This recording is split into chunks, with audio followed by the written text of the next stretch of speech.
शिवाय गुरवे नमः। शिवाय गुरवे नमः। शिवाय गुरवे नमः। शिवाय गुरवे नमः। शिवाय गुरवे नमः। शिवाय गुरवे नमः। కాబట్టి చూసేది, చూడబడేది, వీటి యొక్క అవగాహన ముందు లేకపోవచ్చు. అంటే ఏది మూలము అనేది. కానీ ఇప్పుడు సత్సంగంలో ఉన్న వాళ్ళందరికీ కూడా ఇది చక్కగా తెలిసిందే. ఇందులో సందేహం ఏం లేదు. అన్నిటికీ మూల కారణము ఏమిటో మీకిప్పుడు అర్థమైపోయింది. అది స్పష్టంగా తెలిసిన తరువాత ఇంకా అనవసరమైన ఈ యొక్క ఉద్రేకాలు, ఆలోచనలు ఇవన్నీ నమ్మటం అనేది ఎంతవరకు సమంజసం? అంటే కొంచెం మామూలుగా అనుకుంటే సమంజసం అనాలి. సీరియస్‌గా లేకపోతే ఆయన వశిష్ఠుల వారు వీళ్ళు తిట్టినట్టు అనుకోవాలంటే ఎంతటి మూర్ఖత్వం అనాలి. అంటే మాటలను మనము సామరస్యంగాను వాడొచ్చు. కావాలి అంటే కొంత కఠినంగా గూడా వాడకపోవచ్చు. కాబట్టి ఆ కఠినత్వం ఉంటేనే నేనిది పొందగలుగుతానంటే మూర్ఖత్వం అనాలి. లేదండి ఎలా అన్నా సరే పొందేదే కదా! నేను ప్రయత్నం చేయకపోతే ఎలా పొందుతానని అనుకుంటే సాధకులు వాళ్ళకి సమంజసంగానే చెప్పొచ్చు. ఎప్పుడైతే ఈ యొక్క జీవభావము అనంతము, శుద్ధము అయిన చైతన్య అనుభవంలో ఐక్యమవుతుందో, ఈ ఆందోళనలు ఇవి అన్నీ అసలు ఎలా మాయమైపోతాయంటే అలా మాయమైపోతాయి. సినిమాల్లో మాయలు మంత్రాలు చూపించినట్టుగా. అంటే అర్థం ఇక్కడ నీకేమీ ఉండవని కాదు. అన్నీ ఉంటాయి. కానీ ఇంతకు ముందులాగా రియాక్షన్సో, బాధలో ఈ యొక్క రాగాలు, ద్వేషాలు అనవసరమైనవి ఏవైతే ఇన్నాళ్ళు అనుభవించారో అనవసరమైనవి బాగా గుర్తుపెట్టుకోండి. ఇక్కడ నిన్న వచ్చినట్టుగా అగ్రహణము, అన్యదాగ్రహణం ఇవి లేకుండా ఉంటాయి. ఏది గ్రహించాలో అది గ్రహిస్తారు. ఆ సిట్యుయేషన్‌ని ఎదుర్కోగలుగుతారు. అగ్రహణం అనేది అక్కడి వరకే ఉంది కాబట్టి అన్యదాగ్రహణానికి అసలు ఆస్కారమే లేదు. అన్యదాగ్రహణం లేదు కాబట్టి రాగద్వేషాలు ఇవన్నీ గూడా లేవు. అంటే చాలా సింపుల్. కేవలం నీ బుద్ధి అంటే ఆ జీవభావం అనేది బ్రహ్మంలో ఐక్యం అవ్వాలి. దానికి నువ్వేం కష్టపడక్కర్లేదు. నువ్వు సుమ్మ ఇరు అని ఆయన చెప్పినట్టుగా ఉండు. నీ యొక్క పురుష ప్రయత్నం అనేది అంటే జీవుడిగా ఆయన నీకిచ్చిన ఈ యొక్క ఇంద్రియాలన్నీ, నీ శక్తియుక్తులు ఏవైతే ఇన్నాళ్ళు నీవు నేను, నేను, నాది అన్న భావనతో అంటే ఒకమైన అహంకారంతో జీవించావో, ఇప్పుడు అది తెలిసింది. వీటన్నిటికి మూల కారణం ఆ పరబ్రహ్మం, పరమాత్మే. కాబట్టి ఆయన కోసం వాడు. అంతకన్నా వేరేది ఏమీ లేదు. కేవలం ఇన్నాళ్ళు నీ కోసం వాడావు, ఇప్పుడు వేరే ఏం లేదు. ఇది గూడా మీకు బయట ప్రపంచం అలవాటే. నీకోసమైనా అప్పుడప్పుడు మాకు గూడా అని అంటూ ఉంటారు కదా! ఎవరినైనా సరే బంధాలకి. జోక్‌గా అయినా, సీరియస్‌గా అయినా నానా రకాలుగా ఉంది కదా! హ్మ్. స్వార్థమయ నీకు అది ఇదని ఏవో ఉంటాయి కదా! అవన్నీ. కాబట్టి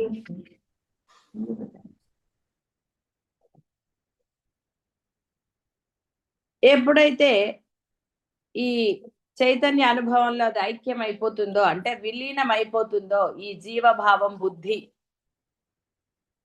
ఎప్పుడైతే అలా అయిపోతుందో, ఇహ వీడిలో అనవసరమైన అగ్రహణము, అన్యథాగ్రహణాలు ఉండవుగాక ఉండవు.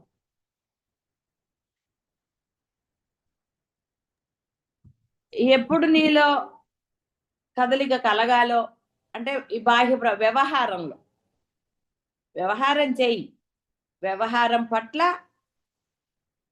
గ్రహణాలు, అన్యథాగ్రహణాలు అంటే లేకుండా ఉండు. నిమిత్త మాత్రుడు, సాక్షి. ఎలా అయితే పొద్దున్న లేచి కొన్ని కార్యక్రమాలు ఏ భావన లేకుండా మీరు ఆచరిస్తూ ఉంటారో ఆ విధంగా ఆచరించండి అంతే. ఇంకక్కడ వేరే ఏమీ లేదు చెప్పడానికి, నువ్వు వినడానికి. నీ పని అంతే. ఇది పెద్ద కష్టమైందేం కాదు. ఆల్రెడీ దీంట్లో అభ్యాసం ఉన్నది మీ అందరికి. ఎక్స్పీరియన్స్, అభ్యాసము అంటే ఎక్స్పీరియన్స్ ఉంది. జీవుడిగా అన్ని రకాలుగా మీరు అనుభవాలతోటే ఉన్నారు.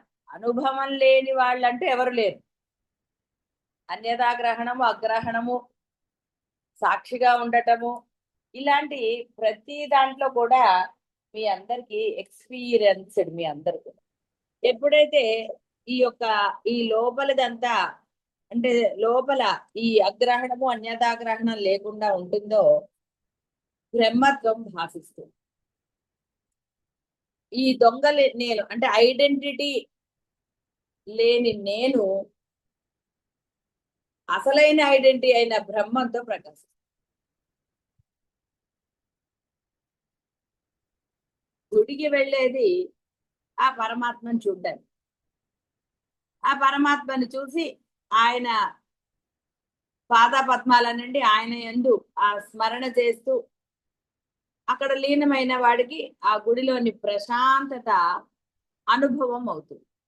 అలా కాకుండా అక్కడికి వెళ్ళినా కూడా ఈ యొక్క బాహ్య ప్రపంచం వాటి గురించి అన్నవాడికి ఏమీ లభించదు. వెళ్ళాను వచ్చాను అన్న ఒక సెంటెన్స్ తప్ప వేరే ఏమీ లేదు. అంటే వాడు గుడికి వెళ్ళడం వేస్ట్ అని చెప్పడం. వెళ్ళి ఏమిటి ఉపయోగం? వాడు ప్రశాంతత ఏం పొందలేదు. కేవలం వాచా వేదాంతిగా నలుగురికి చెప్పుకోవడానికి గుడికి వెళ్ళాను వచ్చాను. అలాగే ఇంట్లో పూజ చేసినా కూడా మీకు మనసు లగ్నం కాకుండా మీరు ఎంత పూజ చేస్తే మటుకు ఏమిటి ఉపయోగం? అక్కడ పరమాత్మ ఉన్నాడు అన్న భావన క్షణికమైన వస్తే మీరు ఆనందాన్ని పొందగలుగుతారు. అంటే ఏ క్షణము మీరు జీవభావాన్ని తీసివేస్తారో ఆ క్షణము బ్రహ్మానుభూతిని పొంది తీరారు. అందులో సందేహం ఏం లేదు. ఇది అందరికీ అనుభవమే. అనుభవం లేని వాళ్ళు ఎవరు లేరు. అంటే ఈ అనుభవాన్ని స్థిరం చేసుకోవటమే ఇక్కడ వీళ్ళు చెప్పేది. స్థూల సూక్ష్మ భూతాల బంధం నుండి విడిపడి స్థూల సూక్ష్మ శరీరాల పరిమిత తత్వం నుండి బయటపడి సర్వ కర్మాచరణల మీద వ్యామోహం నశించగా నిత్యముక్తమైన ఆనంద స్థితిలో అప్పుడు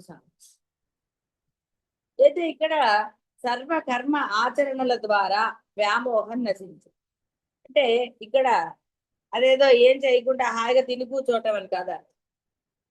ఇంతకుముందు నేను చేస్తున్నానన్న కర్తృత్వము భోక్తృత్వంతో చేశారు కాబట్టి వాటి ఫలితాలు అయినా పాపపుణ్యాల సంగతి పక్కన పెడితే అవి కనపడవు కాబట్టి సుఖ దుఃఖాలు రాగద్వేషాలు అలజడులు అన్ని పొందారు.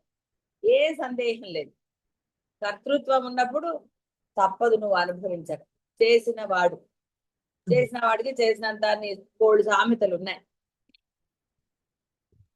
కాబట్టి ఎప్పుడైతే ఆ నేను భావనతో మీరు ఇన్ని సంవత్సరాలనండి ఏదైనా చేశారో వాటికి అనుభవించవలసిందే. అందులో ఆప్షన్ లేదు. అవి నెక్స్ట్ జన్మకి క్యారీ అవుతాయా అవ్వవా అనేది అనవసరమైన విషయం.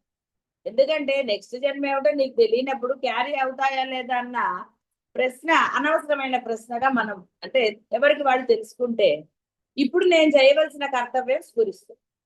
కాబట్టి ఆ భావన తీసివేయండి. నువ్వు నేను అన్న భావనతో చేస్తున్నావా ధర్మం అని చేస్తున్నావా? ఇది చాలా ముఖ్యం. ధర్మం నిన్నెప్పుడు రక్షిస్తుంది. ధర్మం ఎప్పుడు నిన్ను బాధ పెట్టదు. ఎందుకంటే మనకి అమ్మవారి భక్తులు అనండి శివభక్తులు అనండి ఇలా ఎన్నో చదువుకున్నాం. ఎన్నో మీరు కథలు చదివారు. పురాణాల్లో అనండి విడిగా అనండి ఎన్నో ఉన్నాయి. అక్కడ భక్తులు ఎన్నో కష్టాలు పడ్డట్టుగా మీరు చూశారు. కానీ ఏ రోజైనా ఆ భక్తుడు తాను కష్టపడుతున్నట్టుగా అన్నాడా? తన మనసులో ఎప్పుడూ రాలేదు. ఈ యొక్క కథలు రాసిన వారు అతను చాలా కష్టాలు పడ్డాడు అని రాశారు. ఏ భక్తుడు కూడా అంటే శరణాగతి పొందిన భక్తుడు ఎవరు కూడా ఎప్పుడు తాను కష్టాలు అనుభవిస్తున్నానని భావించలేదు, పరమాత్మతో అనలేదు. అయితే ఈయన ఎవడబ్బా సొమ్మని కులుకుతూ తిరిగేవని రాశాడు అంటే అర్థం అక్కడ ఆయన కష్టపడుతున్నాడని కాదు, నేను ఎవరి కోసం చేశానయ్యా, నా స్వార్థం కోసం కాదు కదా అని. నీకు రక్షించవలసిన ఆ ధర్మం ఉన్నది కదా అని ఆవేదనతో ఆయనని స్తోత్రమే చేశాడు తప్ప ఆయన ఏం తిట్టలేదు. ఇక మీకు అప్పుడప్పుడు ఎవడప్ప సొమ్మన అన్నాడు ఆయన అంటే మనకి ఆ యొక్క శరణాగతి పొందినానండి ఉపాసించే దైవంతో అంతటి అనుబంధం ఉండాలి. ఎలా అయితే బంధాలతో కూడా మీరు ఇలాగా మాట్లాడతారు, ఆ బంధాలతో కూడా ఇప్పటి వరకు ఎవరినా డబ్బులురా, నువ్వు తిన్నది నువ్వు పెరిగింది అని హాస్యంగాను అనవచ్చు, సీరియస్ గాను అనవచ్చు బాహ్య ప్రపంచంలో. అదే బంధం అంటే బాహ్య బంధాలతో నీవెంత అనుబంధంగా ఆత్మీయంగా అనండి, కోపంగా అనండి, ఇవన్నీ ఉన్నాయి సందర్భానుసారంగా ఉన్నావో అదే విధంగా గనక పరమాత్మతో ఉంటే అఖండమైన ఆనందం. ఆయన స్తోత్రించాడు చివరిలో అంతా కూడా, అంతే తప్ప అక్కడ ఏమి ఆయన్ని తిట్టడం కానీ నాకు ఇచ్చేయని అనటం కానీ జరగదు. ఆ బాధలో అతను ఆ స్తోత్రాన్ని రాశాడు. బాధ అంటే ఇక్కడ వేరే బాధ కాదు, జైల్లో ఉన్నందుకు బాధపడలేదు, వేరే దానికి బాధపడలేదు. తన మనసుని పరమాత్మకు విప్పి చెప్పాడు, తెలియదని కాదు. ఇప్పుడు మీరు తెలియదని వేరే వాళ్ళకి అన్ని చెప్తారండి, పిల్లలకి కానీ ఎవరికైనా. వాళ్ళకి తెలిసిన సంగతి కూడా తెలుసు, వాడు చెప్తాడు నాకు అన్ని తెలుసని. గురువులతో కానివ్వండి, పరమాత్మతో కానీ మీరు అన్ని చెప్పుకోరు, మనసు చెప్పలేదా? అదే విధంగా ఆయన కూడా తన మనసు విప్పి చెప్పాడు. అంతే తప్ప బాధ అంటే వేరే బాధ కాదు. స్వామి నిజంగా నా మనసులో వేరే భావన లేదు, నీ కోసం అనే చేశాను నేను.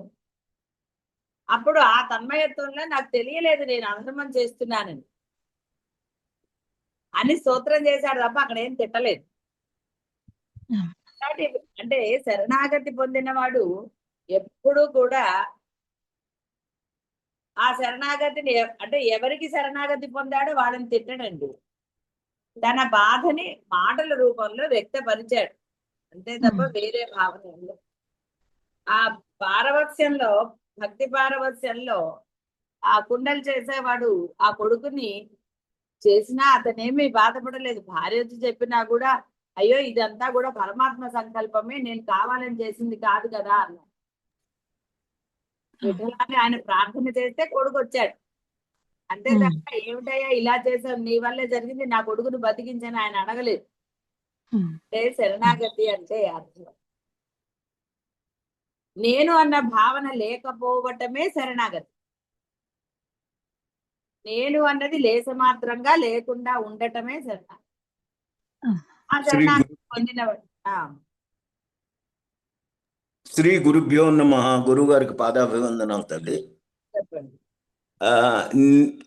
నాకు ఒక సందేహం వచ్చింది, దాన్ని కొంచెం నివృత్తి చేసి అది రెక్టిఫై చేయరా తల్లి. ఈ నేను కర్తృత్వ భావంతోనే ఇదంతా బాహ్యం అంతా వస్తుంది. సంపూర్ణ శరణాగతి పొందినా కూడా ఇంకా ఆ స్థితికి చేరుకోలేకపోయింది, నిశ్చల స్థితికి. ఇప్పుడు మీ ప్రవచనాల్లో అహం బ్రహ్మాస్మి, బ్రహ్మ నాలోనే ఉన్నాడు కాబట్టి నేను ధర్మంగా ఉండాలి, ధర్మంగా నేను ఎప్పుడైతే నా డ్యూటీలు నేను నిర్వర్తిస్తానో ఆ పరమాత్మ నా చేత ఏది మంచో చేయిస్తాడు, చేసేది చేయించేది చేయించబడేది కదా పరమాత్మ అన్నాడు. కాబట్టి ఇది ఈ భావంతో కనుక చేస్తే మనకి ఎటువంటి ఇది ఉండదని నాకు ఇట్లా అర్థమైంది తల్లి. నన్ను కరెక్ట్ చేయరా కొంచెం తప్పైతే. కాబట్టి ఇక్కడ మీరు అన్నట్టుగా అయితే ఇక్కడ చిన్న సవరణ ఏంటంటే నాలో బ్రహ్మం ఉన్నాడు కాదు, నేనే బ్రహ్మం. అప్పుడు ఇంకా ధైర్యం వస్తుంది. నాలో ఉన్నాడు అన్నప్పుడు మనకు ఒక్కొక్కసారి ఉన్నాడా లేడా అని కాదు, నేనే బ్రహ్మం. మొదట సాధనలో నాలో బ్రహ్మం, అంతటా బ్రహ్మ, అందుకనే లోపల బయట అని చెప్పబడుతుంది బోధలో. ఇప్పుడు అవగాహన, అర్థము, మంచి గ్రహణము అన్ని జరిగాయి అంటే సర్వత్రా ఉన్నది బ్రహ్మమే నాతో సహా. కాబట్టి ఎప్పుడైతే నేనే బ్రహ్మం అనుకున్నామో అహంకారం కానీ ఒక ధైర్యం, ధీరత్వం. అప్పుడు మీ ధర్మం అనేది మీరు అసలు అనుకుని చేయవలసిన ఆవశ్యకత లేదు. ఆ ధర్మాన్ని కూడా మీరు కూడా ఆయనే కదా, వేరే కాదు. మీ చేత ఆయన చేయిస్తాడు. ఇందులో అసలు అర్థమైంది తల్లి. మాత్రం కూడా సందేహం లేదు. మీ చేత చేయించబడుతుంది ధర్మం. ధర్మం తల్లి మాత్రమే చేయించబడుతుంది. అయితే మీరు ఇక్కడ మనము ఈయనది చెప్పినప్పుడు ఆ యొక్క సొమ్ము ఎందుకు వాడుకున్నాడు ఆయన అన్నప్పుడు, అప్పుడు ఆయన మరి ధర్మమే చేయించాలి కదా అని సందేహం రావచ్చు. అక్కడ తల్లి అతను గవర్నమెంట్ అనండి, దేనికైనా సరే, అక్కడ అతను ఇంకా నేను అన్న భావనతో వృత్తి చేస్తున్నాడు. తల్లి ఆ వృత్తి ధర్మంలో అతనిలో ఆ కొంత అహంకారం, అంటే నేను ఎలా అయినా వాడుకోవచ్చు ఈ డబ్బుని, తర్వాత నేను చేసుకోవచ్చు అన్న ఒక భావ స్ఫురణ అతనికి వచ్చింది. తల్లి పూర్తిగా శరణాగతి పొందినప్పుడు అసలు భావనే రాదు. తల్లి ఇప్పుడు పరమేశ్వరుడు అడిగాడా నా గుడి కట్టు లేదా ఇంకోటని, ఆయన అడగలేదు. అడగలేదు తల్లి. కానీ ఇతను ఏం చేశాడు, ఆ చిన్న ఒక లేస మాత్రమైన ఆ నేను భావన ఇతనికి వచ్చేసింది. తల్లి అందుకని ఏం చేశాడు, డబ్బంతా ఇక్కడ వాడేశాడు. తల్లి ఒక అహంకారం వచ్చేసింది. అందరూ ఇతన్ని ఆహా నువ్వు ఎంత గొప్ప పని చేసావు అనగానే జీవభావం వచ్చింది. తల్లి అందుకని పరమేశ్వరుడు ఆ జీవభావాన్ని నశింప చేయడానికి అతను తల్లి ఆ జీవభావంతోనే అధర్మం చేశాడు. కాబట్టి కొంత అతనిలో, అంటే మరి మోక్షం కావాలంటే దోషరహితులు కావాలి. తల్లి ఇది ఇతను తెచ్చి పెట్టుకున్నది. తల్లి కాబట్టి అక్కడ ఆ విధంగా మనం కావాలనుకుంటే లీల అనొచ్చు, ఇంకోటి అనొచ్చు, కానీ అది కాదు సూక్ష్మం. అతని తల్లి తెలియకుండా వృత్తి పట్ల, తాను చేస్తున్న ఆ ఉద్యోగ ధర్మం పట్ల అతను ఏం తల్లి చేస్తున్నాడు, పర్వాలేదు ఈ డబ్బుని నేను రాముల వారికే కదా, అంటే దైవానికే కదా వాడేస్తున్నాను అన్నాడు, అనుకున్నాడు. ఏం పర్వాలేదులే తర్వాత చూసుకుందాం అనుకున్నాడు. అది దోషం తల్లి కదా మరి. దోషమే తల్లి. ఎందుకంటే ఉద్యోగ ధర్మాల్లో అలా వాడుకోను, అది ప్రభువుకి ఇచ్చేయాలి. తల్లి అది ఇవ్వకుండా అతను ఏమనుకున్నాడు, ఏం పర్వాలేదు అనుకున్నాడు. తల్లి ఎప్పటికైనా నువ్వు ధర్మమైనదే సమర్పించాలి తప్ప తల్లి దైవాన్ని కదా మాట్లాడాడు కదా అని మనం చేయకూడదు. సర్వస్వ శరణాగతి పొందినా అప్పుడు కొంత లేస మాత్రమైన ఈ జీవభావం వచ్చింది కాబట్టి అది జరిగింది.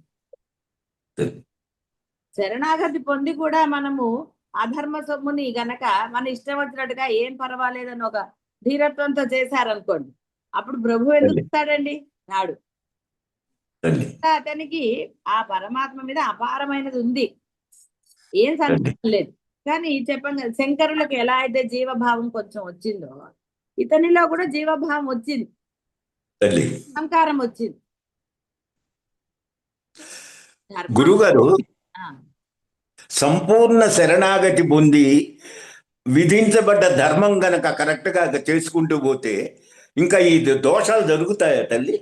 మన ఏ- చేత ఆ మీరు ఇక్కడ పరమాత్మ చేయిస్తాడు కదా. ఒకటి సంపూర్ణ శరణాగతి అన్న తర్వాత మీరు నేను ధర్మం చేసుకుంటూ పోతే అంటున్నారు, మళ్ళీ జీవభావం వచ్చింది. అందుకని అది మళ్ళీ చెప్పాను జీవభావం అని. తల్లి ఇంకా చేసుకుంటూ పోతే అనేవాడు ఎవడున్నాడు అక్కడ, శరణాగతి తల్లి పొందేశారు. మీకంటూ ఏమి, అది అది దోషమైన తల్లి. అంతేగా మరి మీరు ఇంక ఇప్పుడు నేను ధర్మం చేయాలని మీరు ఎలా అంటారు, మీరు లేరు కదా, మీకు తల్లి ఐడెంటిటీ ఉందా, ఇప్పుడు లేదు. లేదు తల్లి. శరణాగతి పొందాను అన్నారు, తల్లి మీరు నిమిత్త మాత్రంగా ఉండండి. ఎందులో ఎంతైనా ఏదో ఒక దోషం వస్తూనే ఉంటుంది తల్లి. అంటే ఎక్కడ ఎంత కరెక్షన్ చేసుకున్నా. అదే అదే చెప్తున్నాను, ఈ కరెక్షన్ చేసుకునేది ఎవరు మరి? వీళ్ళు శరణాగతి పొందాను అన్నాక కరెక్షన్ చేయవలసిన ఆవశ్యకత ఎందుకు ఏర్పడింది? తల్లి అందుకే లేస మాత్రమైన జీవభావం అనేది. తల్లి అందుకే ఆ యొక్క బుద్ధి స్థిరత్వం కోసమే, జీవ స్థిరత్వం కోసమే తల్లి దీక్షగా నామస్మరణ అనండి, తైలధార వలె అని నిన్న వచ్చింది.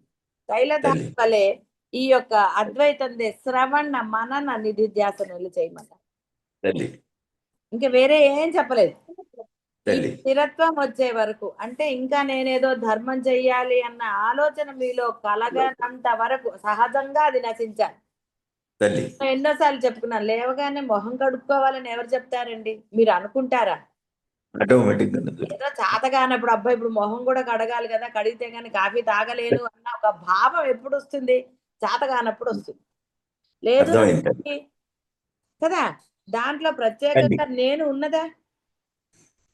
కరెక్ట్ ఎక్కడా తల్లి. నేను లేదు.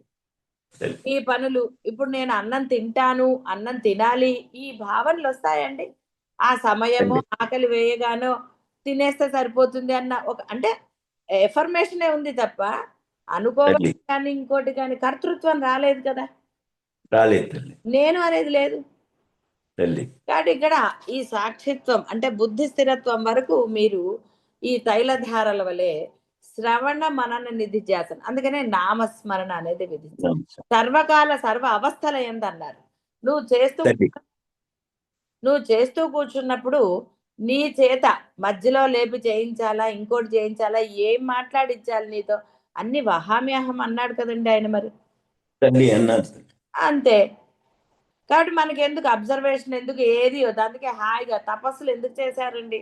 ఇక్కడే ఉంటే అంటే సంసారంలో ఉంటే మునులకు కూడా గృహస్థులే కదా, ఉంటే ఏదో తల్లి ఉంటుంది. అందుకని వాళ్ళు అడవులు అంటే ఆ ధైర్యం వాళ్ళకి, అడవుల్లో కూడా క్రూర మృగాలు వచ్చినా నేను సల్లించకుండా తపస్సు చేయగలుగుతానన్న ధైర్యం వల్ల వాళ్ళు అటు వెళ్ళారు. సరే, ఇప్పుడు తల్లి కలికాలంలో ఆ యొక్క ఇవి లేవు కాబట్టి వాడి ఇంట్లోనే అందుకని ఏమన్నారు, బీజాక్షరాలు లేని ఒక నామం తీసుకోరా. ఆ తల్లి నామాన్ని సర్వకాల నువ్వు ఏది చేసినా మనసులో నామం చేయడానికి ఏది అడ్డమండి? ఏదీ లేదు. ఏది అది లేదు. చెయ్యి. చేస్తే నీలో ఉన్న ఆయన ఏమన్నాడండి శివానంద లహరిలో, నా మనసు నువ్వు వేటకి ఎక్కడికో వెళ్తావు, వెళ్ళటం ఎందుకు స్వామి, నాలో ఎన్నో క్రూర మృగాలు ఉన్నాయి, ఇక్కడ వేటాడితే నీకు వినోదము, నాకు ఆ యొక్క ఆనందము లభిస్తాయి కదా అన్నాడు. తల్లి మనసులోనే ఎందుకు జపం చేయాలి అంటే, ఆ మనసులోనే మీరు ఎన్నో దాచుకున్నారు. ఈ తల్లి భావనలన్నీ కదా ఇంకా వస్తున్నాయి, ఇంకా ఇంకా వస్తుంది దోషాలున్నాయి. ఇవన్నీ దోషం. ఎక్కడండి? మనసులో కదా అంటున్నారు. తల్లి కాబట్టి ఇవన్నీ నశించాలంటే మనసునే శుభ్రం చేయాలి. ఎక్కడ దుమ్ముందో అక్కడ కదండి శుభ్రం చేయాలి. అర్థమైంది తల్లి. దుమ్ము శుభ్రం చేస్తారు. ఎక్కడ దుమ్ము ఎక్కువ ఉందో అక్కడ కొంచెం అధికంగా. తల్లి ఆ, పాదాభివందనాలు గురు. కాబట్టి ఎవరైనా సరే ఈ అబ్జర్వేషన్ అంటే ఇంకా నేను నా ధర్మం చేయండి, ఎస్ బోధలో నేను చెప్తాను మీ ధర్మాన్ని ఆచరించండి అని. కాబట్టి మీ ధర్మం అనేది మీకు ప్రత్యేకంగా మీరు అనుకుంటే చేస్తారా? కాదు. ధర్మం మీ చేత చేయించబడుతుంది. నేను చెయ్యనని బద్ధకిస్తారేమో అని అది పదే పదే బోధలో చెప్పడం జరుగుతుంది. గృహస్థుగా ఉన్నావు అంటే ఒక తండ్రి, ఒక భర్త, ఒక అన్న, ఒక తమ్ముడు, ఎన్నో ఉన్నాయి ఇవన్నీ. అయితే అన్నిటి పట్ల నువ్వు పరిగెత్తక్కర్లేదు. ఆ సమయం వచ్చినప్పుడు నీ చేత ఆయన చేయిస్తాడు. అయితే ఎలా ఆ ధైర్యం రావడానికే దీక్షలు, నియమాలు. నిన్న కూడా శంకరులు చెప్పారు. తప్పదు సాధకుడు నియమనిష్టలు పెట్టుకోవాల్సిందే. కృష్ణ పరమాత్మ కూడా చెప్పాడు. వాడు లేకపోతే వాడి వల్ల కాదు. ఇంకా అనుకోవటాలతోటే అనుకోవటమే పెద్ద దోషం. చెయ్యాలి అనుకోవటం దోషమే, చెయ్యకూడదు అనుకోవటం దోషమే, ఇంకోటి ఏదనుకున్నా దోషమే. ఎందుకంటే చేసేది, చేయించేది, చెయ్యబడేది అన్నీ అవే అని తెలిసిన తర్వాత మళ్ళీ నేనుని అక్కడ మీరు ప్రవేశపెడితే, సాధకులు ప్రవేశపెడితే నేను ఎలా వెళ్తుంది? అది ఒకటి వాళ్ళు అంటుంది, రేపు 2 అంటుంది. ఆ తర్వాత అనేకమైపోతాయి. ఇదే డిఫరెన్స్. వేరే ఏమీ లేదు. కాబట్టి ఎప్పుడైతే ఈ యొక్క పరిమిత తత్వం నుంచి వాడు బయటికి వస్తాడో సర్వ కర్మ ఆచరణల మీద వ్యామోహం నశిస్తుంది. నేను పోయినప్పుడు ఇంకేంటండి, నేనేం చేయాలి? ఎవరి కోసం చేయాలి? అయిపోయింది. పోనీ గృహస్థులే తీసుకుందాం. పిల్లల పెళ్ళిళ్ళు అయిపోయి వాళ్ళకి అన్ని చేసేసారు. ఇంకా వాళ్ళ గురించి తాపత్రయాలు ఎందుకండి? వాళ్ళకి ఏదో చెయ్యాలి, వీళ్ళకి ఇది చెయ్యాలి. ఇంకా మీకు ధర్మాలు లేవు, బాగా గుర్తుపెట్టుకోండి. ఇంకా ధర్మాలు లేవు. వాళ్ళు అడిగితే సలహా ఇవ్వటం తప్ప వేరే ధర్మాలు ఏం లేవు. ఏదో చేయవలసిన ధర్మమో, సహాయం చేయవలసిన ధర్మాలు ఏం లేవు. అలాగే నిశ్చలంగా తల్లి. అలాగే తల్లి, తప్పకుండా అట్లాగే ఉంటాను. మీ బోధ తప్పకుండా ఆచరణలో పెట్టి అనుభవం పొందుతాను తల్లి. ఇప్పుడు ఇది పాదాభివందనం. చెప్తున్నాను. ఒకరు ప్రశ్న వేస్తే మిగతా అందరిని కూడా కనెక్ట్ చేయటమే. అది. కాబట్టి ఇక్కడ ఆ విధంగా ధర్మము అనేది ఎవరు మనకి చెప్పక్కర్. ఒక వయసు వచ్చాక కొంత మెచ్యూరిటీ అనండి, ఏదన్నా అనండి, సరే అవన్నీ పక్కన పెడితే ఉన్నది పరమాత్మే అని తెలియబడింది బాగా అనుభవంతో. చేసేది, చేయించేది, చేయబడేది అంతా కూడా ఆయన లేదే కాదు అని తెలిసిన తర్వాత ఈ అనుకోవటాలు అనేది నశించాలి. ఈ నశించటం లేదు కాబట్టే దీక్షా నియమాలతో నామస్మరణ చేయడం. ఎప్పుడో మనకు గుర్తొచ్చినప్పుడో లేదా ఏదోగా ఎప్పుడోగా కాదు, తైలధార వలె అని చెప్పాను. ఆ తైలధార వలె చేస్తూ ఉండటమే నీ నీ పని అదే. నీ ధర్మం ప్రస్తుతానికి పరమాత్మ తెలియబడ్డాడు కాబట్టి ఏకమేవ అద్వితీయం బ్రహ్మ అన్నది నీకు అనుభవపూర్వకంగా తెలిసింది అంటాం కన్నా అనుభవం అయింది కనుక నీవు నీ యొక్క అసలు ధర్మం ఇదే. ఫస్ట్ ధర్మం. ఈ ధర్మాన్ని నువ్వు ఆచరించు. వేరే ధర్మాలు నీ చేత ఆచరింప చేయిస్తాడు ఆయన. నువ్వు ఈ ధర్మం చేయి. నీ ధర్మం ఇప్పుడు వేరే లేదు. అద్వైతం తెలిసిన తర్వాత నీవు అద్వైయుడుగా బ్రహ్మంగా ఉండాలి కాబట్టి, ఎందుకంటే నీవు బ్రహ్మమే కానీ జీవ లక్షణాలతో ఇంకా ఉన్నావు కాబట్టి ఆ బ్రహ్మంగా ఉండడానికి బ్రహ్మనామాన్ని ఆధారంగా తీసుకుని తైలధార వలె దానినే పట్టుకుని ఉండటం వల్ల విడవకూడదు. ఆ పట్టు ఆయనే విడిపిస్తాడు. ఎందుకంటే పట్టుకున్నవాడు ఒకడు ఉన్నాడు అయిపోతుంది. అందుకని పట్టుకున్నవాడు ఉన్నాడు ఇప్పుడు కాబట్టి పట్టుకో.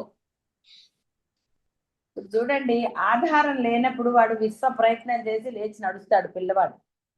ఎవరైనా సరే, పెద్దవాళ్ళు అయినా సరే, ఎవడన్నా ఆధారం ఉంది అంటే సహాయం కోసం చూస్తాడు. అక్కడ రోడ్డు నిర్మానుష్యంగా ఉంది, ఇంకోటి ఉంది, ఏదన్నా ఉంది, ఇల్లు అయినా సరే, అప్పుడు వాడి బుర్ర పనిచేస్తుంది.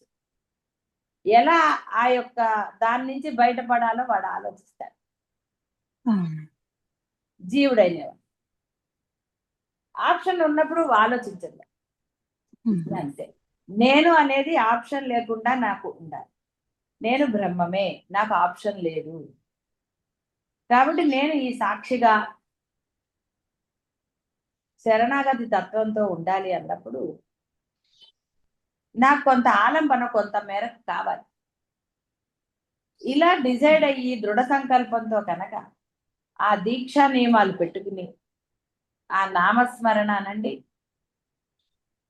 శంకరుల అద్వైతం ఎన్నో ఉన్నాయి, వాటినే చదువుతూ మననం చేస్తూ ఉంటే ఆచరణ ఆయన చేయిస్తారు. మీరు ఆచరణ పెట్టక్కర్లేదు. తైలధార వలె మీ మనస్సు బ్రహ్మం యందు లగ్నం చేయడానికి మీ ప్రయత్నం అంతే. ఆ పురుష ప్రయత్నము, జీవ ప్రయత్నం మీరు చేసి తీరాలి, అందులో సందేహం. ఆప్షన్ లేదు అందులో. ఆప్షన్ పెట్టుకున్నారా మళ్ళీ జీవుడు వచ్చేస్తాడు. నేను నాది ఇహ బంధాల గురించి నానా గోల. తైలధార వలె నీవు శ్రవణ మనన నిధిధ్యాసనలు చెయ్యి. అంతా అదే, వేరేది లేదు. వ్యవహారం చేస్తూనే ఉంటావు, వ్యవహారం జరుగుతూనే ఉంటుంది.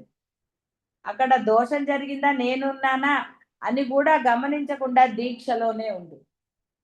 అయ్యో దోషం జరిగింది అని అనవసరంగా సమయాన్ని వృధా చెయ్యకు. జరిగిందన్న స్ఫురణ నీకు వచ్చింది, వెంటనే మళ్ళీ ఆలంబన చేసుకో. ఆలంబన అంటే నువ్వు ఏదైతే నామం చెప్తున్నావు మళ్ళీ చెయ్యి, సమయాన్ని వృధా చెయ్య.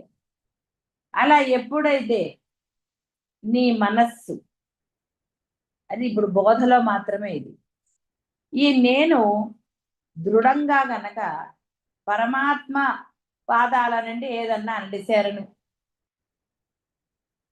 రెండు ఉన్నాయి. పట్టుకునేవాడు, పట్టుకున్నవాడు, అంటే ఎవరు పట్టించుకున్నాడో వాడు. ఇక్కడ ఇద్దరయ్యారు, ఇంకొకటి ఆ నామం వచ్చింది, మూడు అయ్యాయి. ఇవి మూడు ఏకమైపోవాలి. ఎలా అయితే మళ్ళీ నదిదే చెప్పుకోవాలి. నది ఒకటి, ప్రవాహం ఒకటి, అంటే దాని ప్రయత్నం, ప్రవహించడం అనే ప్రయత్నం వల్ల అది అనంతమైంది సముద్రంలో కలిసి. అదే విధంగా నీ ప్రయత్నం, పట్టుకోవటం అనే ప్రయత్నం, నామస్మరణ అనే దీక్ష నియమాలు, ఇది నీ యొక్క నీవి. ఇవి రెండు ఆ అనంతుడైన పరమాత్మని పట్టుకోవాలి విడవకు. ఎలా అయితే విష్ణు శర్మ దత్తాత్రేయుల వారిని శరణు పొందడానికి ఆ చివరి అవకాశం అని ఆ రాక్షసుడు చెప్పినప్పుడు పరమాత్మ అతన్ని ఒక అంటే కొట్టాడు అని ఒకడు మనకి చెప్పినప్పుడు వదలకుండా పట్టుకున్నా. కొట్టినా వదలని స్వామి, నాకు ఇప్పటికి అర్థమైంది, నువ్వు ఏ రూపంలో అయినా ఉంటావు, నేను అలా భావించరాదు, నువ్వు ఇలాగే ఉంటావని నా బుద్ధి నాకు అర్థమైంది అని శరణు వేడాడు. అంటే ఆ లోపలున్న నేను భావం నశించింది. అప్పుడు కదా ఆయన అసలేంది చూపించాడు. ఆ సూక్ష్మం వాడికి అర్థమైనప్పుడు పరమాత్మ కొట్టిన దెబ్బలు అతన్ని బాధించలేదు. ఈ నేనుతో అతను నా స్వామి ఇలా ఉండాలి అలా ఉండాలి అనుకున్న భావం పూర్తిగా నశించింది.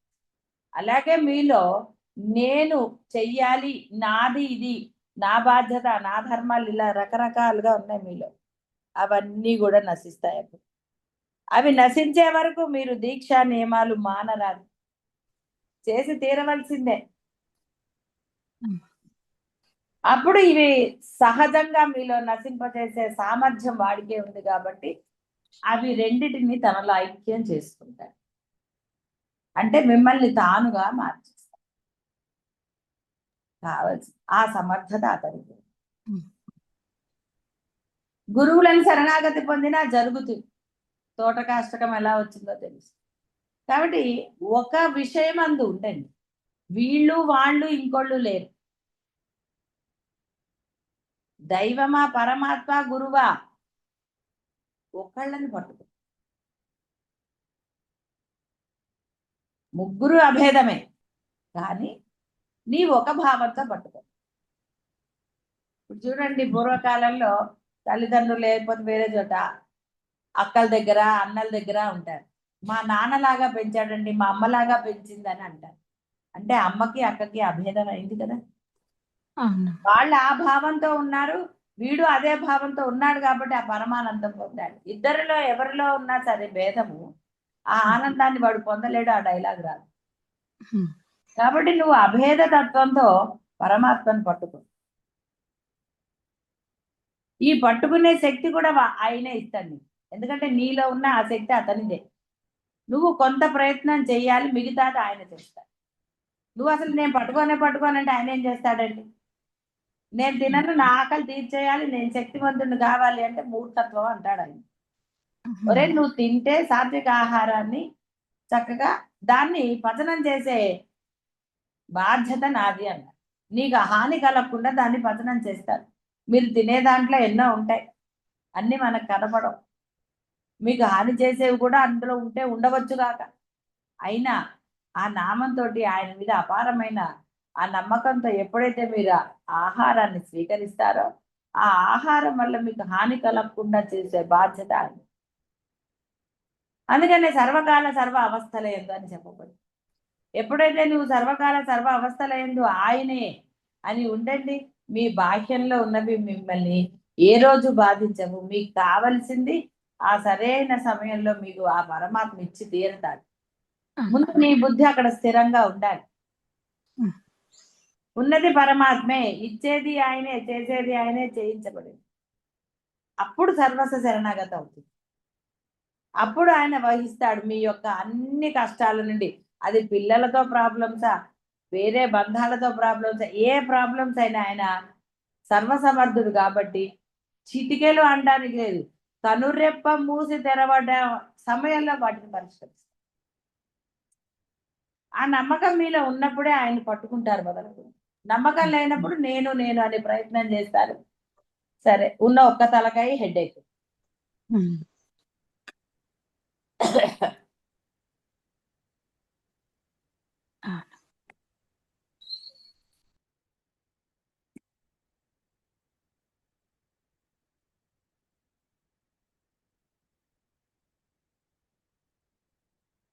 కాబట్టి స్థూల సూక్ష్మ శరీరాలు కూడా మీరు చూసే ఈ ప్రపంచంలోని భాగాలే మహాభూతాల సూక్ష్మాంశాలను తన్మాత్రలు అంటారు. సరే, అవన్నీ ఎందుకు.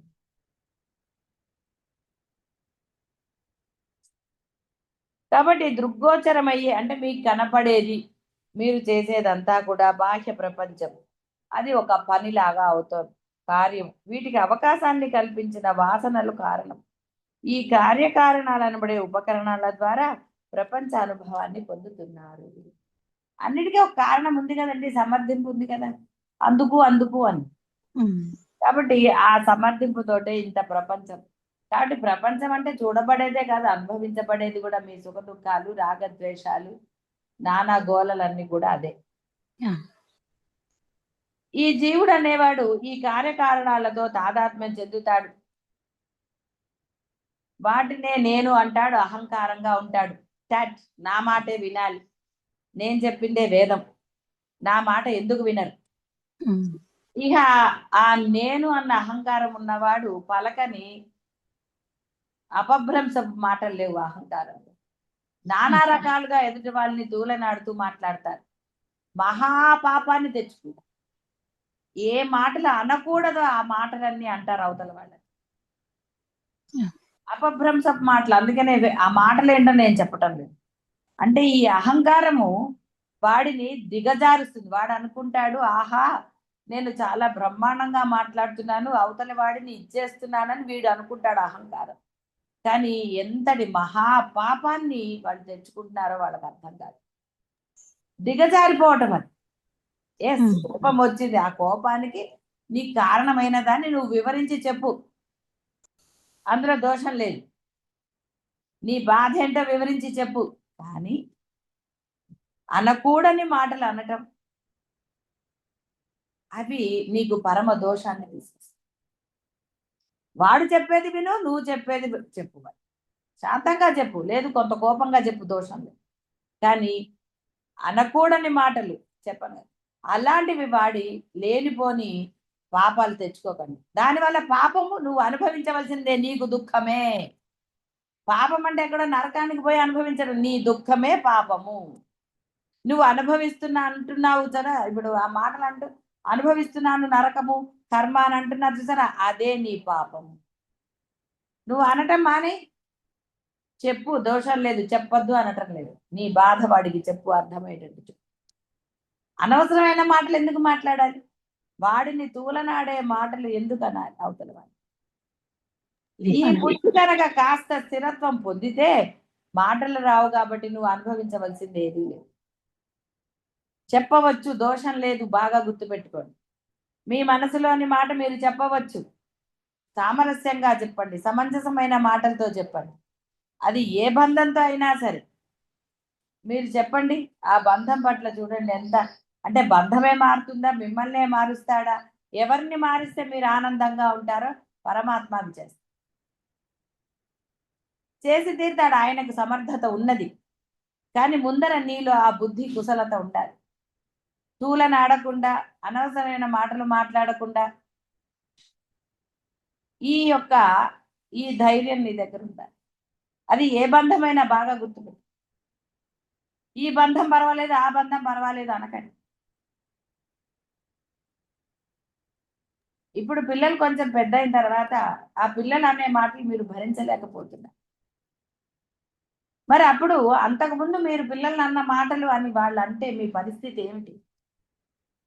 అందువల్ల సహనం ఉండి తీరవలసిందే తల్లిదండ్రులుగా. ఏ బంధం పట్ల అయినా సరే మీకు సహనం ఉండాలి. ఆ సహనమే ధర్మం. ఎప్పుడు సహనం అక్కర్లేదు, అర్జునుడికి ఆయన ప్రబోధించినట్టుగా నీలో ఆ ఆవేశం వస్తుంది, నువ్వు మాట్లాడచ్చు, ఏం దోషం. కాబట్టి ఇక్కడ ఈ యొక్క కార్యకారణాలతో జీవుడుగా తాదాత్మ్యం చెందుతూ ఉంటాడు. అందుకని అనుభవించవలసిందే. ఎందుకంటే నేను అన్న కర్తున్నాడు కాబట్టి వాడే భోక్త, తప్పదు. కాబట్టి నేనుగా భావించటమే అహంకారం. ఇదే జీవభావం. ఈ భ్రమాజన్యమైన తాదాత్మ్యాన్ని విడనాడి దివ్యమైన అనుభవంలో తనను తాను బ్రహ్మంగా గుర్తించాలి. ఆ గుర్తింపులో, ఆ దివ్య అనుభూతిలో అన్నీ అదృశ్యమైపోతాయి. ఇంకెక్కడి నుంచి వస్తుందండి అహంకారం? మీరు సామరస్యంగా మాట్లాడి చూడండి, సహనంగా ఉండి మీ ధర్మాన్ని చెప్పండి, చూడండి ఎంత ఆనందాన్ని కలగజేస్తాడో పరమాత్మ. దైవాన్ని గుర్తించినప్పుడు ఇలా చెప్పినట్టు గుడికి వెళ్ళి దైవాన్ని గుర్తించిన వాడికి అనుభూతి పొందుతాడు, ఆనందాన్ని పొందుతాడు. అంతేగాని గుడికి వెళ్ళి కూడా దిక్కులు చూస్తూ వాళ్ళేం కట్టుకున్నారు వీళ్ళేం కట్టుకున్నారని, లేదా ఏం ప్రసాదం ఉందని ఇంకోటో వాడి దృష్టి బాహ్యం మీద ఉంటే వాడికి ఏమీ లభించదు. గుడికి వెళ్ళాను వచ్చాను అంతే. పరమానందంగా కూర్చోమని ఎందుకు చెప్పారు?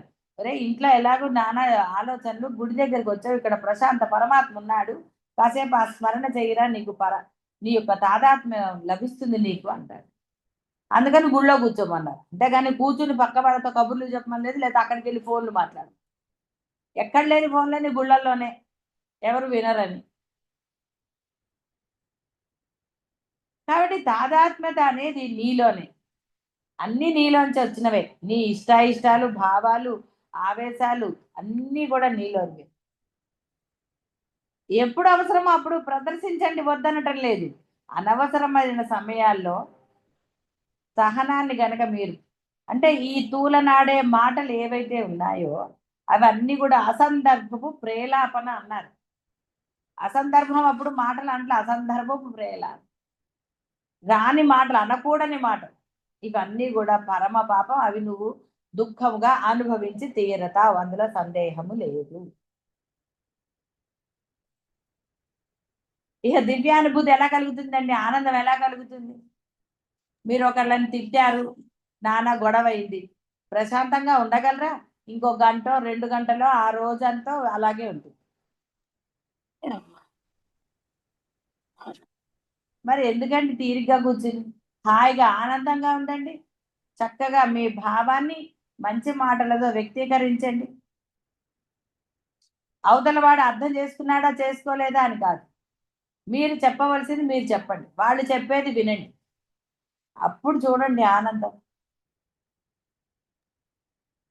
ఆ అంటే ఎప్పుడైతే జీవభావం తొలుగుతుందో అక్కడ ఉన్నది బ్రహ్మమే.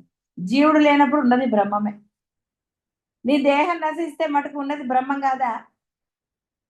ఆయనే, అందులో ఏ సందేహం. ఆ దివ్యానుభూతిలో హాయిగా తాదాత్మ్యం చెందాలి. అలాగే వాడు కర్మ చేసినప్పుడు ఫలితం అనుభవించవలసిందే, ఏం సందేహం లేదు. నువ్వు మాట అన్నావు అంటే దానికి నువ్వు ఫలితం అనుభవించి తీరాల్సిందే. శాస్త్రంలో ఎప్పుడో ఒకప్పుడు అన్న మాట అబద్ధం, అప్పుడే అనుభవిస్తావు. నీ మనసులో ఎన్ని వచ్చాయండి అప్పటికి? కాబట్టి నువ్వు అనుభవించి తీరుతావు, ఏం సందేహం లేదు. కాబట్టి కర్త ఉన్నప్పుడు భోక్త ఉన్నాడు, ఎవడన్నాడో వాడే అనుభవించాలి. నేను అనుభవించక్కర్లేదండి అని నువ్వు అనడానికి లేదు. అనుభవిస్తానండి అన్నవాడిని మూర్ఖుడే అంటారు. సరే నువ్వు డిసైడ్ అయ్యాక చేసేదేముంది? కాబట్టి ఇప్పుడు నువ్వు పొందుతున్నాను అనుకుంటున్న కష్టాలో, కర్మలో, బాధలో, దుఃఖాలకు కారణం నువ్వే, నీవిప్పుడు చేసినదే.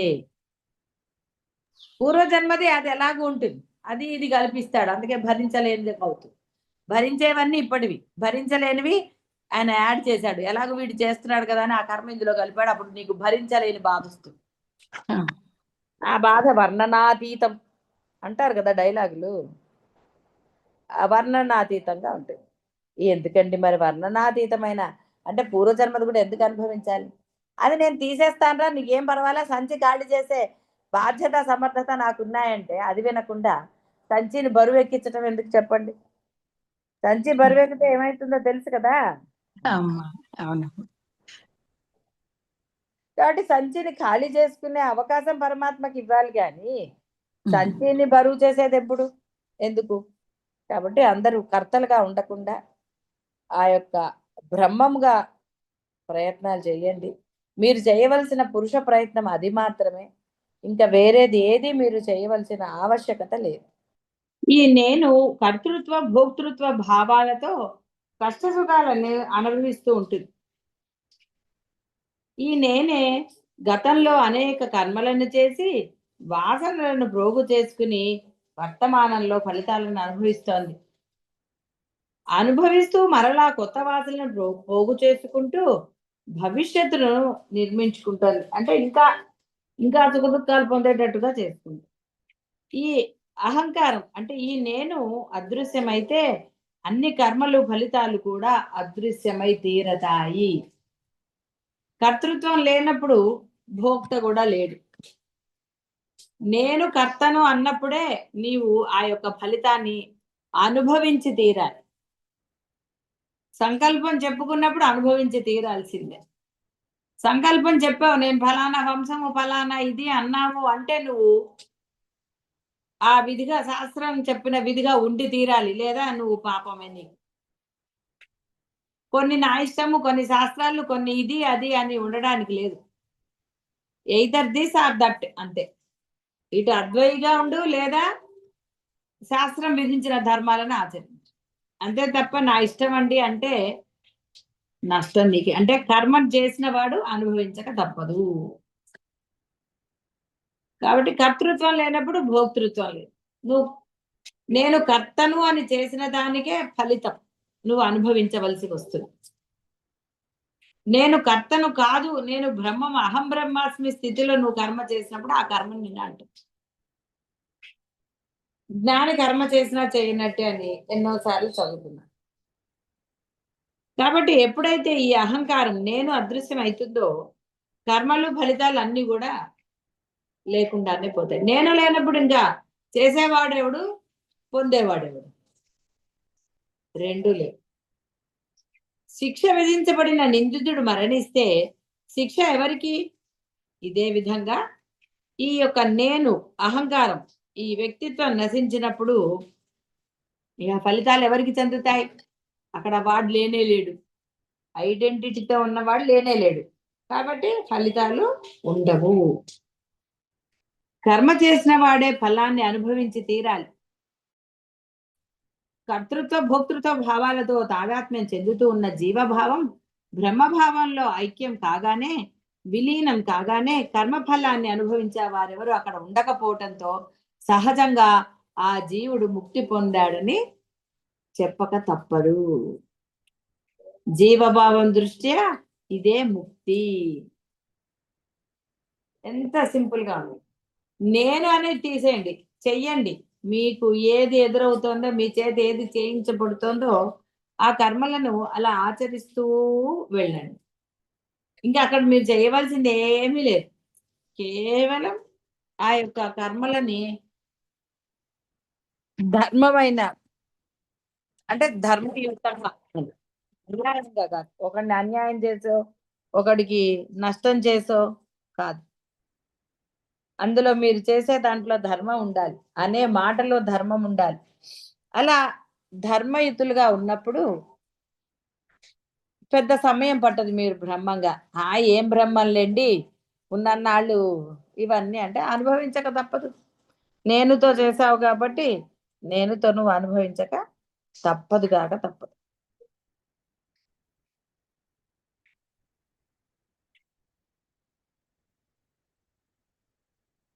కాబట్టి కర్మ చేసిన వాడే ఫలితాన్ని అనుభవించి తీరాలి. అక్కడ ఆప్షన్ ఏం లేదు, ఆప్షన్ ఇవ్వలేదు పరమాత్మని. అనుభవించి తీరవలసిందే.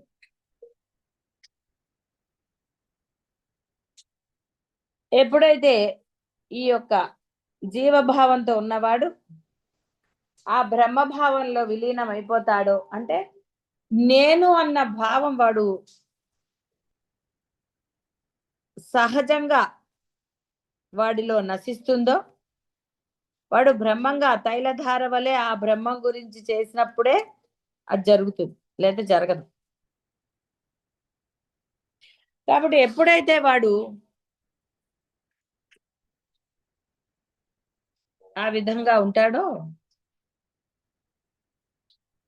జీవుడిగా కాకుండా నేను బ్రహ్మమనే ఉంటాడో, వాడు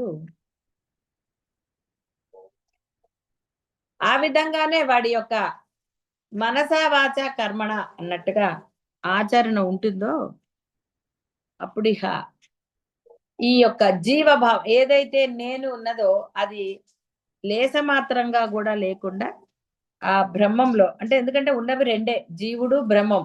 జీవుడుగా ఉన్నప్పుడు ఉన్నది బ్రహ్మమే. నేను జీవుణ్ణని నువ్వు ఐడెంటిటీ పెట్టుకు తిరిగావు కాబట్టి రెండయింది అది. కాబట్టి ఎప్పుడైతే కాదు నేను బ్రహ్మంని అని ఆ జీవభావాన్ని నువ్వు లేసమాత్రంగా కూడా ఇది చేయకుండా ఉంటావో అప్పుడు ఆ బ్రహ్మభావమే ఉంటుంది. ఇక అప్పుడు కర్మ అనుభవించేది ఎవరు? చేసేవాడు ఉంటేనే కర్మ అనుభవించటం. చేసేవాడు లేనప్పుడు కర్మ ఎవరు అనుభవిస్తారు? అనుభవించడానికి అక్కడ ఎవరు లేరు కూడాను. కాబట్టి ఇక్కడ కర్మ చేసేవాడు లేడు కాబట్టి కర్మ లేదు. అందుకే జ్ఞాని కర్మ చేసినా చెయ్యనట్టే. ఆయనకేమి ప్రారబ్ధ కర్మలు అలాంటివన్నీ లేవని చెప్పటం ఇవన్నీ.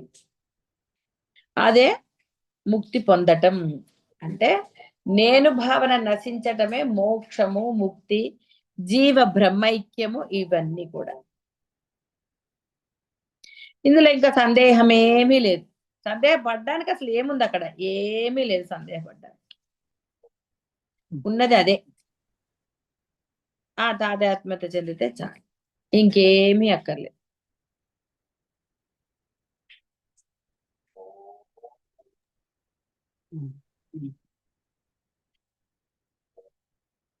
స్వప్నాన్ని వదలటమే జాగ్రత్తలోకి రావటం. అహంకారం అదృశ్యం అవడమే ఈ నానాత్వమయ ప్రపంచ భావాల నుండి ముక్తిని పొందటం. బ్రహ్మానుభవం పొందడానికి, భవబంధాల నుండి బయటపడడానికి మధ్య ఏ విధమైన కాల వ్యవధి ఉండదు, అసలు లేనే లేదు. వీడు ఏర్పరచుకున్నాడు కాల వ్యవధి, అంతే తప్ప అక్కడ నిజానికి కాల వ్యవధి అంటూ ఏదీ లేదు. ఎందుకంటే మేల్కొన్నప్పుడే జాగ్రత్త అవస్థ. మేల్కొని లేకపోతే జాగ్రత్త అవస్థ ఎక్కడి నుంచి వస్తుంది? ఎక్కడుంది అసలు జాగ్రత్త అవస్థ అనేది? లేనే లేదు. అంటే అర్థం ఇక్కడ జాగ్రత్త అవస్థ, స్వప్నావస్థ లేనే లేవంటే జీవుడు లేడని చెప్పటం. నీవు జీవుడిగా జాగ్రత్త అవస్థ లేదు అని చెప్పడం. అంతేగాని జాగ్రత్త అవస్థ లేదంటే నేను మెలుకుతోటే ఉన్నాను కదండి అని అన్నారు. మరి ఎప్పుడు మెలుకుతో ఉండట్లేదే? మరి ఒకసారి గాఢ నిద్ర, ఒకసారి కలత నిద్ర, ఇలా రకరకాలుగా ఉన్నాయి. అంటే ఇవన్నీ భ్రమలే కదా. నేనుకే ఇవన్నీ ఉన్నాయి. బ్రహ్మైక్యం పొందిన వాడికో జ్ఞానికో వాళ్ళకి ఇవి లేవు. రాత్రి పగలని తేడా కానీ కాలం లేదు. అందుకని ఇక్కడ కాల వ్యవధి లేదు అని చెప్పారు. ఈ భవబంధాల నుంచి అంటే ఒక ఏజ్ వచ్చాకండి ఇంకోసారండి అని నువ్వు ఏదో కాలక్షేపం చేస్తారు కదా. ఇవాళ కాదండి రేపు, ఈ ఫంక్షన్ అయ్యాక నెక్స్ట్ ఫంక్షన్ లోపల నేను పొందేస్తాను, ఇలాంటివన్నీ ఏవో రకరకాలుగా ఉంటాయి. అంటే దీనికి అలా కాల వ్యవధి లేదురా. నీవు ఈ క్షణం తలుచుకుంటే ఈ క్షణం నువ్వు అయిపోగలుగుతావు, అవ్వాలి కూడా అని చెప్తున్నారు. కాబట్టి బ్రహ్మానుభవం పొందడానికి, ఈ భవబంధాల నుండి బయటపడడానికి మధ్య ఏ విధమైన కాల వ్యవధి ఉంది. ఈ విధంగా జీవన్ముక్తి పొందిన మహాత్ముడు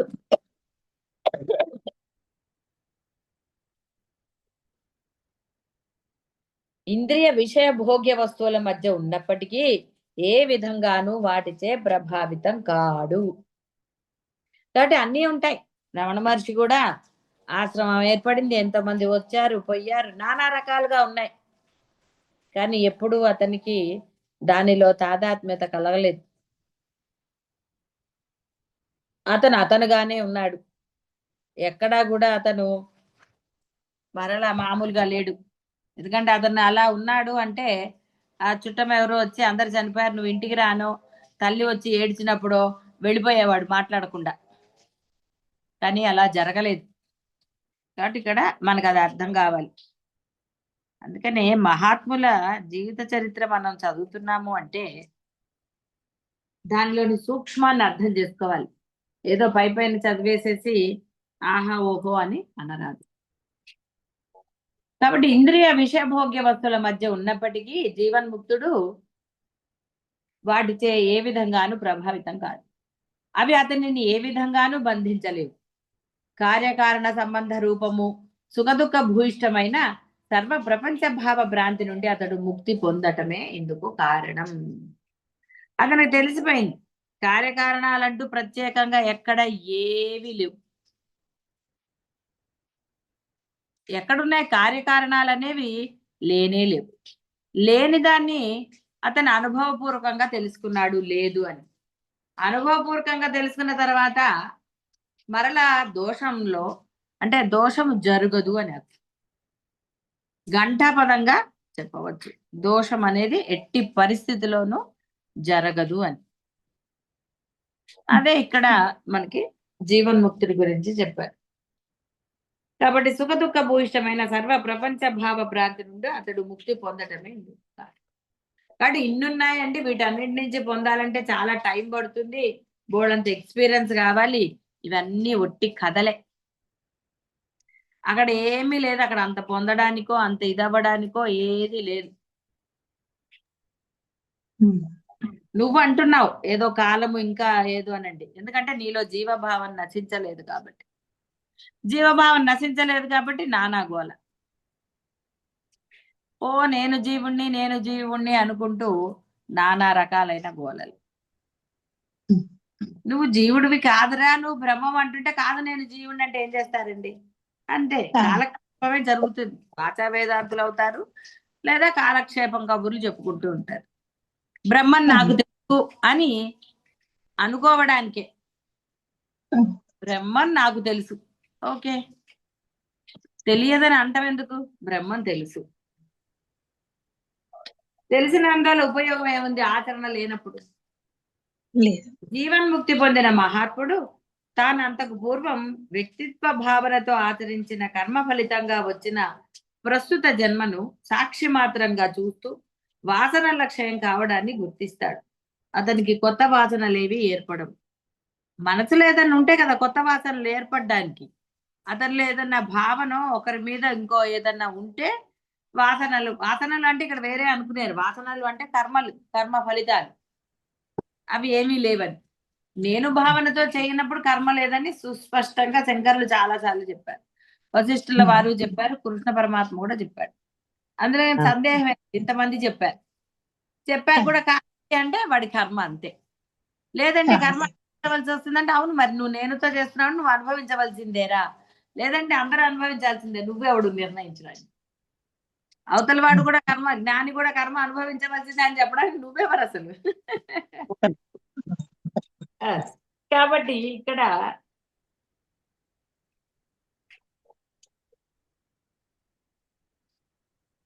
ఆ జీవన్ముక్తుడి గురించి కొంచెం చెప్తున్నారు. సమాజంలో ఒక వ్యక్తిగా సమాజ క్షేమానికి పాటుపడుతూ జీవన్ముక్తుడు కూడా ఎందుకు కర్మలను ఆచరిస్తాడు? అతను సర్వ స్వతంత్ర ముక్తి స్థితిని పొందినవాడు. ఎందుకు అలా అతను కర్మలను ఆచరిస్తున్నాడు? నేను బ్రహ్మాన్ని అనే అనుభవంతో జీవుని యొక్క ఆగామి సంచిత కర్మలన్నీ నశిస్తాయి. అయితే దేహం ఎత్తాడు కాబట్టి దేహధారణ జరిగింది, దాన్నే ప్రారబ్ధం అంటారు. ప్రారబ్ధం అంటే ఇక్కడ ఏదో తిట్టు కాదు, నీ ప్రారబ్ధం అంతే అని మనకి వాడుకలో ప్రారబ్ధం అనే మాటని తిట్టు కింద చేసేసారు. దేహం పొందాడు కాబట్టి దాన్నే అంటే ఆ యొక్క కర్మలను ఆచరించాలి. దేహం లేకపోతే కర్మ లేదు కదా. కానీ అతను దేహం ఉన్నా కూడా నేను భావనతో కర్మలు ఆచరించడు. అదే డిఫరెన్స్. అజ్ఞాని దేహంతో నేను అనే భావనతో కర్మలు చేస్తాడు కాబట్టి వాడికి తప్పవు, జన్మలు తప్పవు, కర్మల ఫలితాలు తప్పవు. కానీ జ్ఞాని దేహం పొందినా కూడా నేను అన్న భావనతో చెయ్యడు కాబట్టి అతనికి ఈ కర్మల ఫలితాలు అంటే ఏవి లేవు. కర్మ అనేదే లేదు అతను. కర్మ చేసినా చెయ్యను అని చెప్పారు కదా, అది దీనిని అర్థం కావడానికి ప్రారబ్ధం అన్నారు. అంతే తప్ప అక్కడ అసలు కర్మలే లేవంటే మళ్ళీ ప్రారబ్ధం ఎక్కడి నుంచి వచ్చింది? ప్రారబ్ధం అంటారు కదా, ఈ ప్రారబ్ధం ఎక్కడి నుంచి అంటే ఇది ఎక్కడి నుంచి వచ్చిందిరా నాకని. ఈ దేహం వచ్చింది, ఆయన దేహం ధరించవలసి వచ్చింది సమాజానికి అనండి బ్రహ్మనీతి ప్రకారం. కాబట్టి తన ఆ యొక్క ఏవైతే అతనికి విధించబడి ఉన్నాయో ధర్మంగా అతను అవి చేస్తూ ఉంటాడు.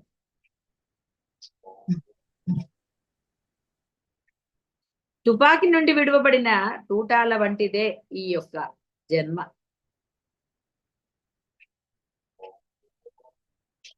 అంటే జ్ఞాని యొక్క ఈ దేహం, ఆ ప్రారంధం అని అనేది ఏదో.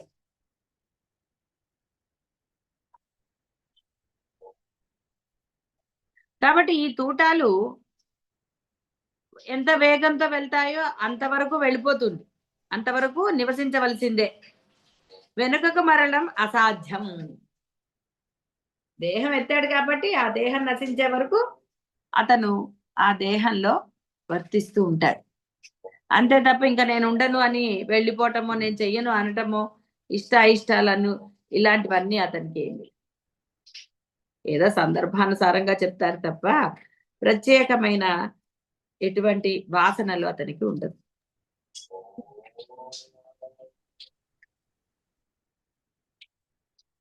కాబట్టి ఆ యొక్క దేహం నశించే వరకు ఆ జీవయాత్రను కొనసాగిస్తాడు జీవన్ముక్తుడు.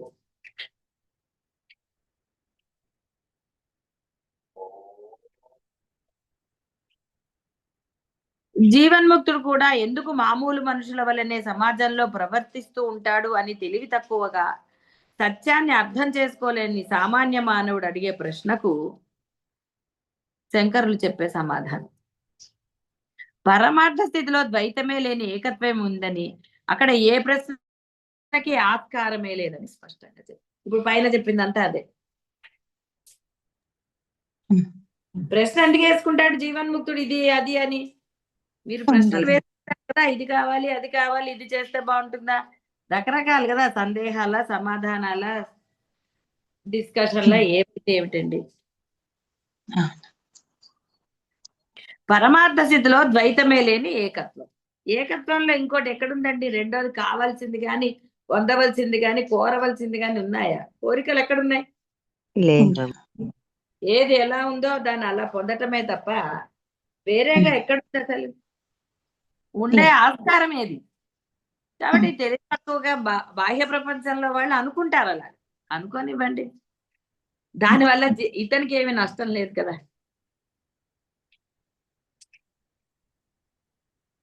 అట్టి మహాత్ముని సేవలందుకునే ప్రపంచపు ప్రారంధం క్షయం కాగానే జీవన్ముక్తిని శరీరం పతనమైపోతుంది. చూసారా, శరీరం పతనం అవుతుంది. ఎక్కడి వరకు? ఆ బ్రహ్మనియతి ప్రకారం ఎప్పటి వరకు అతనికి విధించబడింది ఏదైనా సరే, ఒక రమణ మహర్షి కావచ్చు, ఇంకోళ్ళు కావచ్చు, ఎవరైనా పెరియవారు, ఎప్పటి వరకు ఉందో ఆ ప్రారంభం చూడండి. ఇప్పుడు ప్రారంభం ఎవరిదైందండి? కాబట్టి ప్రపంచపు ప్రారంధం క్షయం కాగానే జీవన్ముక్తిని శరీరం పతనం అవుతుంది. శరీరం ఏ స్థితిలో ఉన్నా, ఏ పని చేస్తున్నా అతని బ్రహ్మత్వ అనుభూతికి ఏ విధమైన హాని కలుగదు.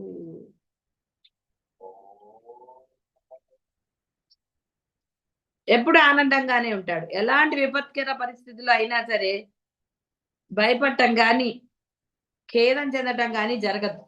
అది కేవలం ఆ సందర్భానుసారం అంతే.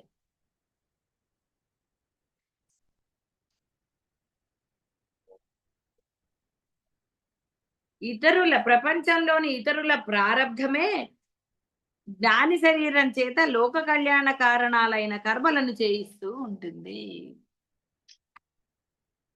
ప్రారంధం ఎవరితో అర్థమైంది కదా. కాబట్టి జ్ఞానికి కర్మలు ఉంటాయి, ప్రారంధాలు ఉంటాయని భావించక్కర్లే. తెలివి తక్కువ వాళ్ళు అన్నారో, మూర్ఖులు అన్నారో, వాటికి విలువ ఇవ్వక్కర్లేదు.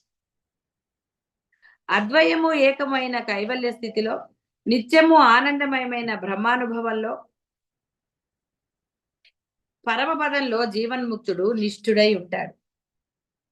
అక్కడి నుండి మరల తిరిగి రావడం అంటూ ఉండదు. అద్వయము ఏకమైన కైవల్య స్థితిలో, నిత్యము ఆనందమయమైన ఆ బ్రహ్మ అనుభవంలో, పరమపదంలో జీవన్ముక్తుడు నిష్ఠుడై ఉంటాడు. అక్కడ నుండి మరల తిరిగి రావటం అంటూ ఎప్పటికీ జరగదు. జీవన్ముక్తుడు అనంతము ఆనందమయమైన బ్రహ్మస్థితిని పొంది ఉన్నాడు. అతను పొందవలసిందంటే ఇంకేం లేదు అక్కడ. ఆ స్థితిలో నిష్ఠుడై ఉంటాడు, అంటే నిశ్చలంగా ఉంటాడు. ఈ బ్రాహ్మ్య స్థితిని ఒక మారు చేరుకున్నాక మరలా మనశ్శరీరాలలో తాదాత్మ్యం చెందే కల్పనా జగత్తులోనికి రావడం అంటూ ఉండదుగాక ఉండదు. కేవలం చూసేవాడికి అలా కనపడుతుంది. ఎందుకంటే వాడి భావన అది. వాడు అలా అనుకుంటాడు, ఏదేదో భావనలు చేస్తాడు. కానీ అక్కడ అలాంటివి ఏవి ఉండవు. మరలా తిరిగి రావడం అంటూ ఉండని ఈ పరమార్థ స్థితిని, మానవ జీవిత పరమార్థాన్ని, పరమ లక్ష్యాన్ని వేదాంత పరిభాషలో కైవల్యం అంటారు. అంటే మోక్షం అనండి, ఇంకోటి అనండి, ఇంకోటి అనండి, ఏదైనా అదే. ఇది ఏకం అద్వితీయం. పరిమితమైన జీవుడు ఆనందమయమైన ఈ స్థితిని చేరుకుని తానే బ్రహ్మం అని తెలుసుకుంటాడంటే అలా ఉండిపోతాడు అని. ఇదే తత్వమసి మహావాక్యం సూచించే నిగూఢమైన అర్థం. జీవుడు బ్రహ్మము ఒకటే, వేరు కావు. రెండవదేది ఎప్పుడు లేనే లేదు. లేదు కానీ నేను నేను నాది నావి అబ్బా అబ్బా. తిరిగి రావటం అంటూ ఉండని ఈ పరమార్థ స్థితిని ప్రతి వాళ్ళు పొందాలి. కాబట్టి ఇక్కడ ఆ తత్వమసి అనేది ఆ శంకరుల అద్వైత బోధ, ఇది మహావాక్యం. ఇది ఎన్నో మహావాక్యాలు అనండి, ఎంతో బోధ ఎంతో జరిగింది. ఎంత మేరకు మీలో మార్పులు వచ్చాయి అనే దానికి మీకు మీరే సాక్షులు, ఎవ్వరూ లేరు. కాబట్టి జీవుడు బ్రహ్మము ఒకటే, వేరు కావు. రెండవది ఏది ఎప్పుడూ లేనే లేదు. కాబట్టి ఈ స్థితిలో, అంటే ఈ యొక్క అద్భుతమైన ఈ యొక్క మహావాక్య స్థితిలో ఉండగలిగితే అదే కైవల్యం. అదే ఇన్నాళ్ళు మీరు పడ్డ తపనానండి, ఇంకోటనండి, దానికి ఎలా అనుకున్నా సరే అది మీరందరూ పొందడానికే గురువు ఇంత బోధలు విపులంగా చేస్తారు తప్ప వేరే. అందుకని అంత బోధ చేసినా మళ్ళీ జీవన్ముక్తుడు అంటే ఆ గురువుల గురించి మళ్ళీ కొంత చెప్పారు, అంతే తప్ప